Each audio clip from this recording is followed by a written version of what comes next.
خدا کے خادم جو پریچ کرتے ہیں، اگر وہ اس کا نمونہ اپنی زندگی میں پیش نہ کریں تو ایسی صورت میں وہ کافی کریٹیکل سچویشن میں ہوتے ہیں، کیونکہ سب لوگ انہیں دیکھتے ہیں۔ بائبل مقدس میں لکھا ہے، جو شہر پہاڑ پر بسا ہے چھپ نہیں سکتا۔ اس کا مطلب ہے خدا کے خادم، وہ لوگ جو خدا کے کلام کی باتیں کرتے ہیں، وہ اس شہر کی مانند ہیں جو پہاڑ پر بسا ہوا ہے اور لوگ انہیں آبزرو کرتے ہیں۔ اگر خدا کے خادم جو پریچ کرتے ہیں وہ دکھاتے نہیں تو ایسی صورت میں وہ بہت سارے لوگوں کے لیے ٹھوکر کا باعث بن جاتے ہیں،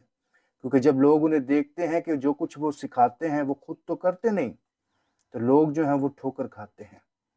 خدا کا بندہ پولس رسول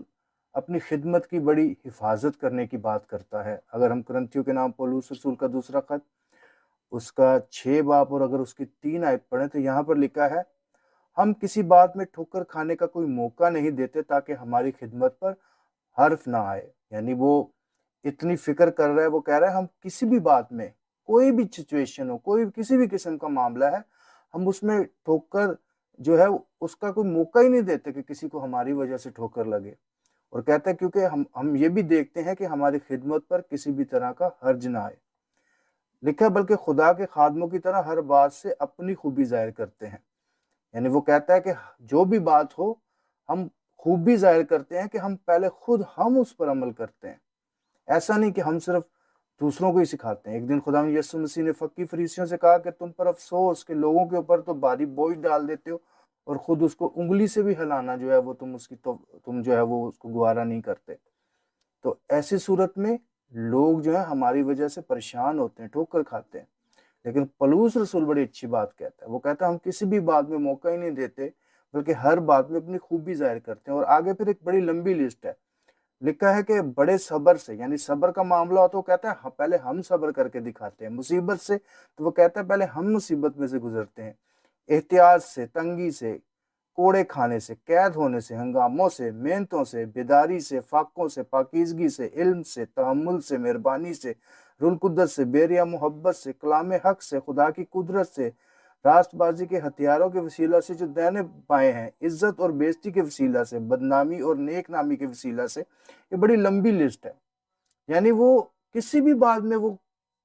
یہ گوارا ہی نہیں کرتا کہ اس کی وجہ سے کسی کو ٹھوکر لگے۔ اور یہ سلسلہ صرف خدا کے خادموں تک نہیں بلکہ یہ سلسلہ ان سب لوگوں کے لیے ہے جو خدا کے کلام کو پریچ کرتے ہیں کسی بھی طرح۔ کچھ لوگ گیت گاتے ہیں، آج کل گوسپل سنگرز ہیں، وہ جب گیت گاتے ہیں تو گیتوں کے اندر تو بڑی اچھی شاعری ہوتی ہے، وہ گیتوں کے اندر سن کے لگتا ہے بندہ جوش سے بھر جاتا ہے، اور جب بندہ ان کو دیکھتا ہے تو کئی دفعہ بندہ پریشان ہو جاتا ہے کہ گیت تو بڑے جشیلے گاتے ہیں اور کرتے نہیں ہیں اس حساب سے۔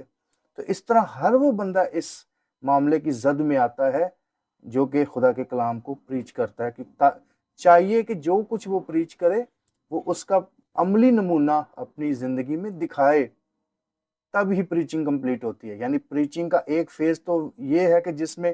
خادم خدا کے کلام کو پریچ کرتا ہے، اور اس کا پھر ایک بڑا فیز یہ ہے کہ جس میں خادم عمل کر کے دکھاتا ہے۔ اگر خادم عمل کر کے نہیں دکھاتا تو صرف وہ پھر باتوں کا ہی خادم ہے۔ اگر ایک گاسپل سنگر گیت تو بڑے بڑے گاتا ہے لیکن اس کی حالت دیکھ کے لگتا نہیں ہے کہ وہ خود خدا کے کلام کو کوئی رسپیکٹ دیتا ہے، تو ایسی صورت میں یہ سب لوگ جو ہیں، میرے سبھی ہم سب جو ہیں سزاوار ہیں، اور ان کے لیے خدا یسوع مسیح نے تو بڑی سخت سزا تجویز کی ہے کہ خدا یسوع نے کہا کہ ان کے گلے میں چکی کا پاٹ ڈالو اور ان کو گہرے سمندر میں پھینک دو۔ وجہ کیا ہے کہ وہی بھیڑ جس کے لیے خدا یسوع مسیح نے اپنی جان دی ہے، اسی کے لیے ہم ٹھوکر کا باعث بنتے ہیں۔ تو بہتر یہ ہے کہ بندہ ایک طرف ہی لگ جائے، یہاں تو بندہ خادم بنے ہی نہ، اور اگر بنے تو پھر وہ اس کو پکا پتہ ہونا چاہیے کہ جو کچھ میں پریچ کرتا ہوں اس کا مجھے عملی نمونہ اپنی زندگی میں دکھانا ہے۔ خداوند یسوع آپ کو بڑی برکت دے، اور میری دعا ہے کہ خداوند ہم سب کو اس بات کی توفیق عطا کرے کہ نہ صرف ہم کلام کو پریچ کرنے والے ہوں بلکہ اس کا عملی نمونہ اپنی زندگی میں لوگوں کو دکھانے والے بھی بنے۔ خداوند آپ کو برکت دے، آمین۔